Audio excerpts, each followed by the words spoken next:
The club was loud. Flashing lights. Expensive perfume in the air. Sandra IBE leaned toward Vivian George. Sandra, tonight go loud. Big men full everywhere. Suddenly, the door opened. Mary Okafor walked in.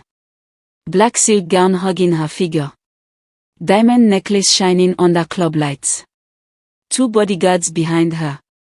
Chief Bassi, the club owner, rushed forward. Chief Bassi, Madam Mary. You honor us tonight. Mary gave a small nod and moved into VIP like a queen entering her palace. Minutes later, the doors opened again. Nnamdi Okeke walked in with his friends, Chikobi, Femi Ajayi, and Paul Itam. Clean white shirt. Confident walk. Easy smile. Mary noticed him immediately. She stopped mid-conversation. Her eyes followed him to his table. Mary, quietly to her assistant Rita Econom, sent their table 2 bottles of Ace of Spades. Rita, more, that's premium. Mary placed her black card on the table. Mary, did I ask the price? Moments later, glowing champagne bottles arrived at Nnamdi's table. Colonel, head waiter compliments of the lady in VIP. All heads turned. Mary raised her glass slowly. Their eyes locked. Chike nearly screamed. Chike, guy. You done hammer. Nnamdi looked toward VIP again. He saw the black card. The diamonds. The respect everyone gave her. Something shifted inside him. Not love. Anger. Mary invited them over. They joined her table. Mary, what's your name? Nnamdi, Nnamdi. Mary, good. I like ambitious men. What do you do? Nnamdi, import business. Mary, small scale. He hesitated. She smiled knowingly. Mary, do you want it to grow? He nodded slowly. That night, Mary sponsored the entire club. By morning, Nnamdi received an alert. 5 million Nigerian nairas. Message, for your business. Don't disappoint me. He stared at his phone and whispered, this is love. But it wasn't. It was greed dressed like opportunity. Nnamdi lived 2 realities. In Enugu, loving fiancé. In Port Harcourt, spoiled companion. Mary began introducing him to powerful people.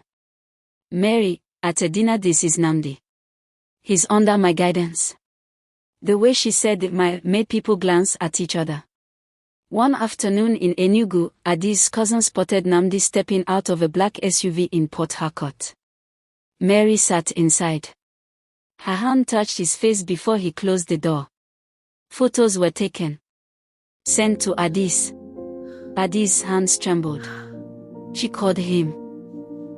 Adis, who is Mary Okafor? Silence.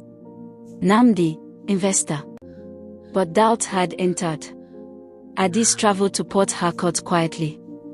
She arrived at Mary's mansion in Old GRA. Security tried to stop her. Mary stepped out elegantly. They locked eyes. Adis, I am Nnamdi's fiancé. Mary looked her up and down slowly. Mary, come, arrogant oh. You're the Enugu girl. Adis swallowed hard. Adis, are you sleeping with my husband-to-be? Mary laughed. Loud. Cold. Mary, my dear, if he was yours, would he be here? Just then, Nnamdi drove in. He froze when he saw both women. Adis, choose. Silence. Mary folded her arms confidently. Nnamdi looked from one to the other. Sweat formed. Finally, Nnamdi, I just wanted stability. Mary's face changed. Mary, so I was your bank. Adis' voice shook but stayed strong. Adis, you both deserve each other. She turned and walked away. Mary expected Nnamdi to remain. But days later, she discovered he had traveled to Enugu to beg Adis. He used Mary's money to complete bride price payments. The wedding held quietly in Enugu. Mary heard about it at a charity meeting. Sandra whispered to Vivian. "Sandra, that boy married the Enugu girl." Vivian glanced at Mary. People pretended not to look. For the first time, Mary felt small. She returned home to her massive mansion. The house was silent. Her diamonds sparkled. Her bank account was full. But her pride cracked. She picked up her phone. No messages. No laughter. No one calling her a queen. She sat alone in the dark. And for the first time in her life, money did not answer her. Pride that buys loyalty will one day discover loyalty was only rented. Mary could buy champagne, buy cars, buy men. But she could not buy sincerity. And Nnamdi. He gained a wife, but lost his name in Port Harcourt. People remembered. Because in Nigeria, scandal travels faster than wealth. The bitter honeymoon. The wedding in Enugu was beautiful, but the air felt heavy. As Adi sat in their new home, furnished with the remnants of Nnamdi's business money, she looked at her husband. The man she loved was there, but the man she trusted was gone. Adi's, Nnamdi, the SUV. The one you said was a company car. I saw the registration papers today. Nnamdi froze, his fork hovering over a plate of off aku. Nnamdi, Ada, I told you. It was a gift for my hard work. Adi's. It's in Mary Okafor's name. Everything we are sitting on, Nnamdi, it smells like her perfume. The realization hit Nnamdi like a physical blow. He had escaped Port Harcourt, but he hadn't escaped the debt. That night, a heavy knock came on their gate in Enugu. It wasn't family. It was men in black suits. They didn't come to fight, they came to collect. By morning, the SUV was gone, towed away on Mary's orders. The neighbors whispered. The big boy of Independence layout was being stripped bare, piece by piece. Mary's revenge. Back in Port Harcourt, Mary Okafor did not cry. She orchestrated. She sat in her office, sipping tea while Rita Ekanam stood by with a tablet. Mary, every contract I signed over to him. Every investment I made in his name. Call the banks. I want the repayment clauses triggered. Now. Rita, Mo, his wife is pregnant. I heard from the Enugu contacts. Mary's eyes turned to ice. Mary. Then she will learn that a house built on another woman's tears has no foundation. Within weeks, Nnamdi's import business collapsed. The suppliers, who only worked with him because of Mary's shadow, disappeared. Nnamdi spent his days at the Enugu Sports Club, hiding from creditors, while Adi sold her wedding jewelry just to keep the lights on. He had the woman he chose, but he had no way to feed her. The stability he craved had become a prison of poverty. The encounter at the airport. 2 years later. Akono Ibiam International Airport, Enugu.